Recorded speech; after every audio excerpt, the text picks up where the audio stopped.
تشہد میں رفع سبابہ کرنا. سبابہ کہتے ہیں اس انگلی کو، یہ جو شہادت کی انگلی جس کو کہتے ہیں. سبابہ کا لفظ ہے نا، یہ سب سے ہے. سب شتم کس کو کہتے ہیں؟ گالی. تو جب کسی کو ڈانٹنا ہو یا کچھ تو عموماً لوگ انگلی اٹھا کے اشارے کرتے ہیں، تو اسی لیے ہر وقت پوائنٹ آؤٹ کرنے کو بیڈ مینر سمجھا جاتا ہے. اس طرح کر کے اشارے نہیں کرنے چاہیے. تو تشہد میں یہ انگلی اٹھائی جاتی ہے.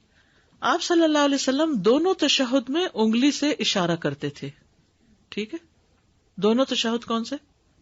2 رکعت کے بعد بھی اور 4 کے بعد بھی. علی بن عبد الرحمن سے مروی ہے، کہتے ہیں کہ میں نے ابن عمر رضی اللہ عنہما کے ایک طرف نماز پڑھی، میں کنکریوں کو الٹ پلٹ کرنے لگا تو مجھے ابن عمر کہنے لگے کنکریوں کو الٹ پلٹ نہ کرو، کیونکہ کنکریوں کو الٹ پلٹ کرنا شیطان کی طرف سے ہے، بلکہ اس طرح کرو جیسے میں نے رسول اللہ صلی اللہ علیہ وسلم کو کرتے دیکھا ہے. میں نے کہا آپ نے رسول اللہ صلی اللہ علیہ وسلم کو کیسے کرتے دیکھا ہے؟ فرمایا ایسے. پھر ابن عمر نے اپنا دایاں پاؤں کھڑا کیا، بائیں کو بچھایا، اپنا دایاں ہاتھ اپنی دائیں ران پر رکھا اور اپنے بایاں ہاتھ بائیں ران پہ رکھا، اور آپ نے شہادت کی انگلی سے اشارہ کیا. صحابہ ایک دوسرے کو یہ اشارہ سکھاتے. ابن ابی شیبہ نے اس کو حسن سند کے ساتھ روایت کیا ہے، اور نبی صلی اللہ علیہ وسلم کے اصحاب ایک دوسرے سے علم حاصل کرتے تھے. یعنی تشہد میں دعا کرتے ہوئے انگلی سے اشارہ کرنا تھا مقصود. یعنی اس سے کیا پتہ چلتا ہے کہ صحابہ ایک دوسرے کے ساتھ بھی یہ کام کرتے تھے. اور اب آپ بھی صحابہ کی سنت پہ عمل کر رہے ہیں، جو بڈی بنانے کا وہ سلسلہ ہے کہ ایک دوسرے کے ساتھ 1-on-1 بیس پر ڈسکس کرنا. تو صحابہ ایک دوسرے کو اس طرح بھی سکھاتے تھے. اشارہ ایک ہی انگلی سے کرنا، اشارہ ایک انگلی سے، پورا ہاتھ نہیں ہلانا بلکہ ایک انگلی سے.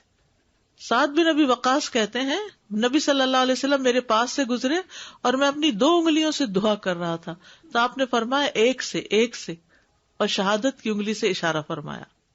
ابو ہریرہ کہتے ہیں ایک شخص اپنی 2 انگلیوں کے اشارے سے دعا کرتا تھا تو رسول اللہ صلی اللہ علیہ وسلم نے کہا ایک سے. امام ترمذی کہتے ہیں کہ اس حدیث کا معنی یہ ہے کہ آدمی تشہد میں دعا مانگتے ہوئے اپنی انگلیوں سے اشارہ کرتے وقت صرف ایک انگلی سے اشارہ کرے. اب اس کے طریقے کیا ہیں؟ جی، کیسے اشارہ کرے؟ نمبر 1، انگوٹھے اور درمیانی انگلی سے ہلکا بنانا اور شہادت کی انگلی سے اشارہ کرنا. انگوٹھے اور درمیانی انگلی سے ہلکا بنانا، یہ ہلکا بن گیا نا، دائرہ بن گیا. ٹھیک ہے، اب ہاتھ رکھیے اپنے گھٹنے پہ، تو آپ نے انگوٹھے اور درمیانی انگلی کے مڈل فنگر سے ہلکا بنایا اور انگلی سے اشارہ کرنا.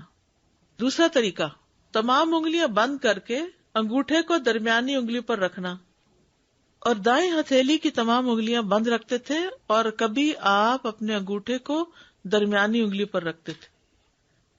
عامر بن عبداللہ بن زبیر کہتے ہیں اپنے والد سے روایت کرتے ہوئے، انہوں نے کہا رسول اللہ صلی اللہ علیہ وسلم جب نماز میں بیٹھ کر دعا کرتے تو اپنا دایاں ہاتھ اپنی دائیں ران پر اور بایاں ہاتھ اپنی بائیں ران پر رکھتے اور اپنی شہادت کی انگلی سے اشارہ کرتے. اپنا انگوٹھا اپنی درمیانی انگلی پر رکھتے، یہ درمیانی انگلی ہے اور اس پر رکھنا انگوٹھا یہ، اس طرح یہ انگلیاں بند کر کے یوں رکھیے نیچے، یعنی صرف ایک انگلی نکالنی ہے باہر، اور یہ انگوٹھا جو ہے یہ اس کے اوپر ہے مڈل فنگر پہ. کامل نماز کا طریقہ یہی ہے، کیونکہ ہاتھ کھلا نہیں چھوڑنا. اس کو تو آپ نے یعنی یا آپ کھول کے اس طرح کر لیں یا آپ اس کو بند کر کے کر لیں. 53 کی گرہ بنانا. ابن عمر سے روایت ہے کہ رسول اللہ صلی اللہ علیہ وسلم جب تشہد میں بیٹھتے تو اپنا بایاں ہاتھ بائیں گھٹنے پہ رکھتے اور دایاں ہاتھ دائیں گھٹنے پہ، اور انگلیوں سے 53 کی گرہ بناتے اور شہادت کی انگلی سے اشارہ کرتے. 53 کی گرہ، انگوٹھے کو موڑ کر شہادت کی انگلی کی جڑ پر رکھنا اور باقی انگلیاں بند کرنا. یہ ہے نا شہادت کی انگلی، یہاں تک رکھنا. ایک ہے اس کے اوپر رکھنا، اور یہ دوسرا طریقہ کیا، اس پہ رکھنا اور انگلیاں بند رکھنا. ٹھیک ہے، تمام انگلیاں بند کر کے شہادت کی انگلی سے اشارہ کرنا، اور اس میں کوئی نہیں کہا کہ انگوٹھا کہاں رکھے، پوری انگلیاں بند اور صرف شہادت کی انگلی کھلی. علی بن عبد الرحمن معاوی سے روایت ہے، انہوں نے کہا مجھے عبداللہ بن عمر رضی اللہ عنہ نے دیکھا کہ میں نماز کے دوران بے خیالی کے عالم میں نیچے پڑی ہوئی کنکریوں سے کھیل رہا تھا.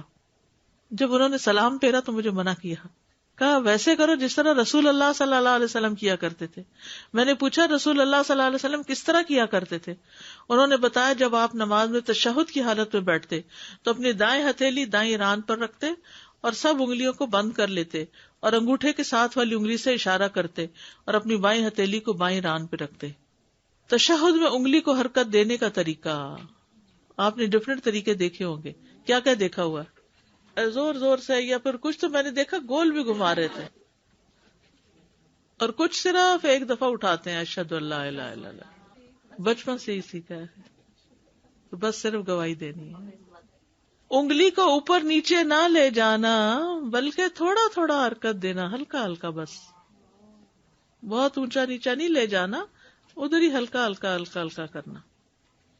شیخ البانی کہتے ہیں بعض لوگ تشہد میں اتنی زیادہ انگلی ہلاتے ہیں کہ انگلی ہلانے میں زیادتی کر دیتے ہیں، اس طرح کہ وہ کبھی انگلی کو نیچے لے جاتے ہیں کبھی اوپر. میں اس وقت یہ بات نہیں کروں گا وہ کتنی تیزی سے اسے حرکت دیتے ہیں، میرا موضوع صرف یہ ہے کہ وہ نیچے لے جاتے ہیں اور پھر اوپر اٹھاتے ہیں. اس کی کوئی دلیل نہیں، اس کی کوئی دلیل نہیں. دلیل اس بات کی ہے کہ انگلی کو قبلہ رخ کرنے کے بعد اسے ہلایا جائے، ٹھیک ہے نا، سامنے رکھنے کے بعد پھر ہلایا جائے، یعنی رکھے اپنے ہاتھ بنچ. اب اس کو کدھر ہونا چاہیے؟ قبلہ رخ، اور پھر آپ نے ادھر ہی کر کے ہلکا ہلکا کھلانا ہے، نیچے نہیں کرنا، نہ اوپر کرنا ہے آسمان کی طرف نہ زمین کی طرف، بلکہ سامنے ہی رکھنا ہے ہلکا ہلکا. اکڑانا بھی نہیں ہے، نیچرل وے میں ہاتھ رکھا ہوا ہے، نہ اس کو اکڑایا ہوا ہے، نہ نیچے اوپر، کچھ بھی نہیں، بس سامنے ہی رکھا ہوا ہے. ٹھیک ہے، سامنے رکھا ہوا ہلکا ہلکا بس ایسے ہلا دینا، دیٹس اٹ، بس سکون سے آرام سے. اور اس بات کی خوب حفاظت کی جائے کہ اسے نہ نیچے لے کے جایا جائے نہ اوپر اٹھایا جائے، کیونکہ ایک بھی حدیث ایسی نہیں آتی کہ رسول اللہ صلی اللہ علیہ وسلم اس انگلی کو اوپر نیچے کر کے اٹھاتے تھے، بلکہ یہ آتا ہے کہ آپ انگلی کو اٹھاتے، اس کے ساتھ اشارہ کرتے اور اس کو حرکت دیتے. وائل بن حجر کا کہنا ہے کہ میں نے آپ کو انگلی کو حرکت دیتے اور اس کے ساتھ دعا مانگتے دیکھا. ہلانے کی نوعیت میں کوئی بھی ایک حدیث موجود نہیں جو انگلی ہلانے کی نوعیت کو محدود یا متعین کرتی ہو. انگلی کو نیچے لے جانے اور اوپر اٹھانے کی کوئی دلیل موجود نہیں، لیکن اس کو حرکت دینا ثابت ہے. ابن القیم نے اپنی کتاب الزاد میں یہی بات کہی ہے، اور شیخ البانی نے بھی یہی کہی.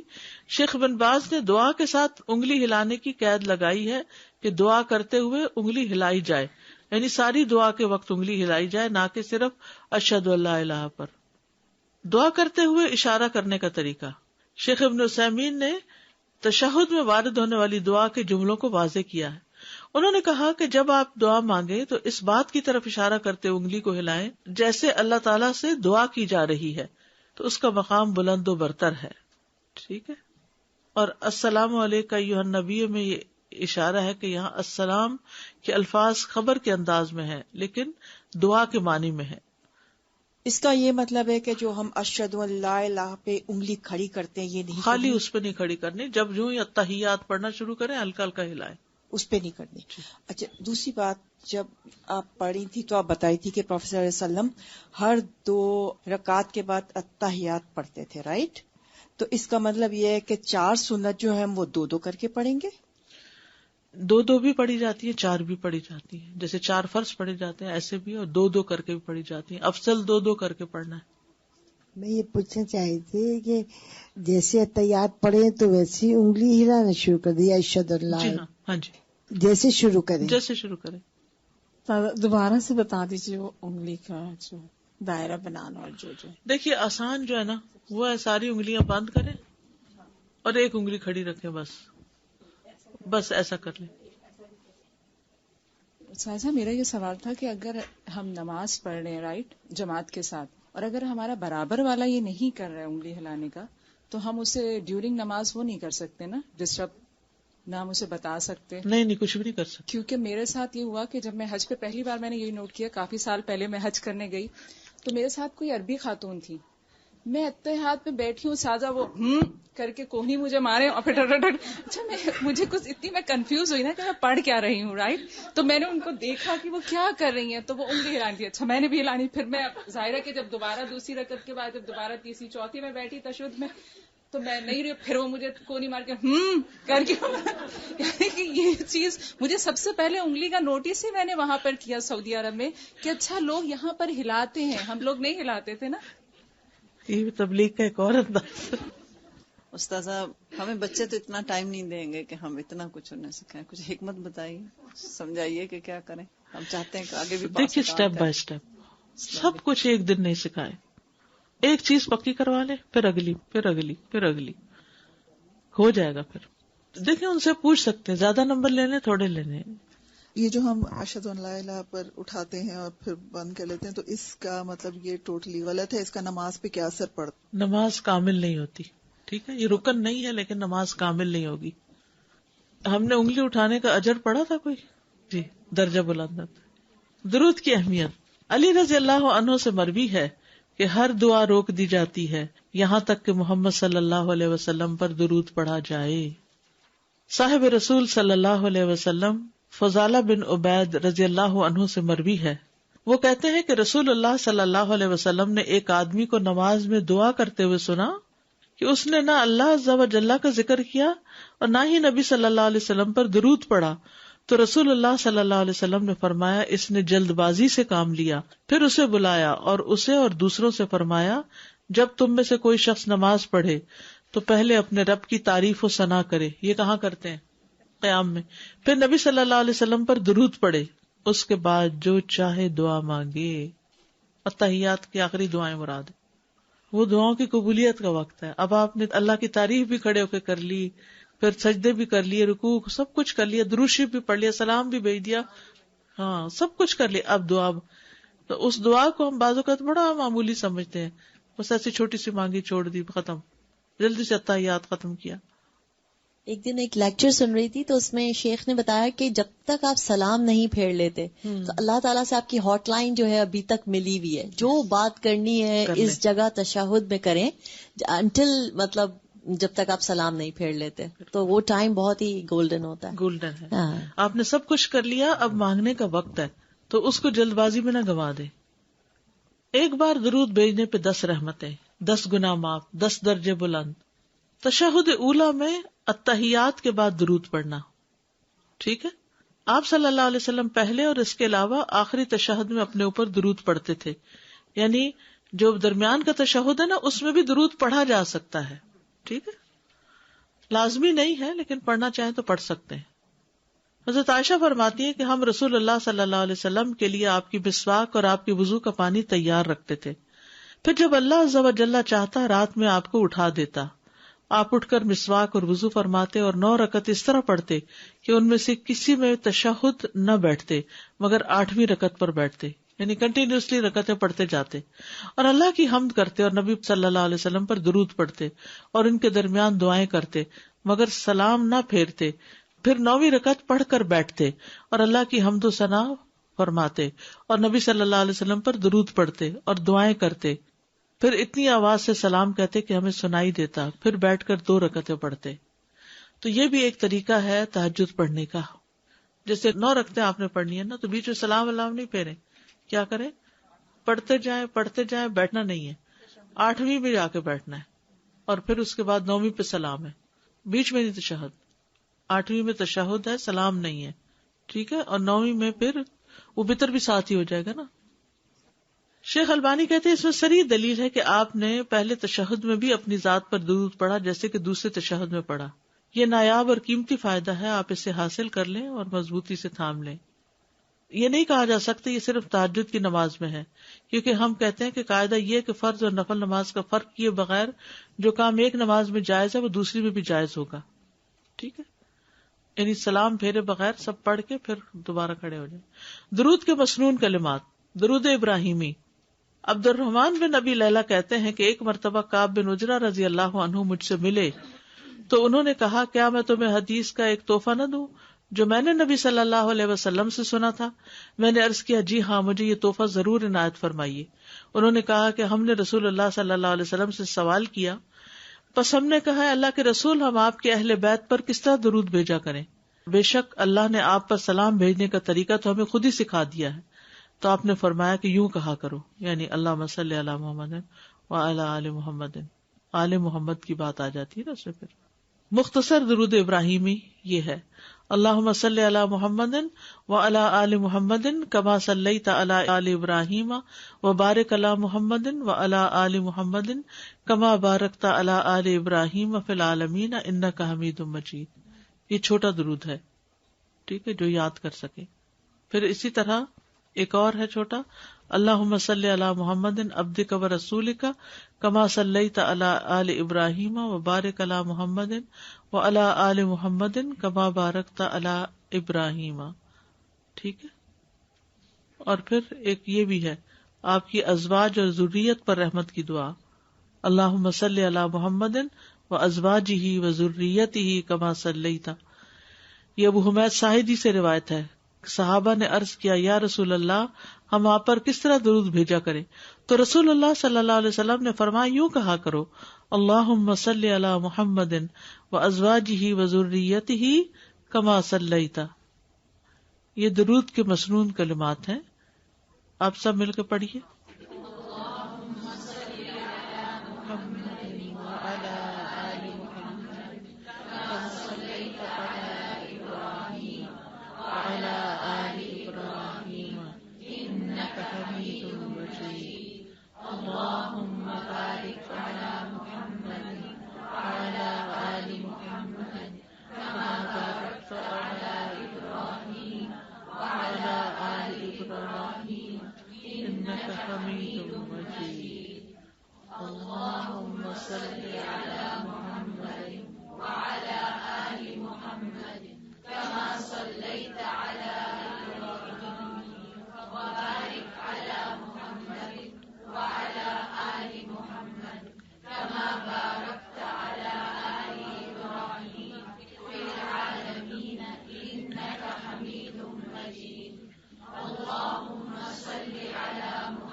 ٹھیک ہے، شاباش.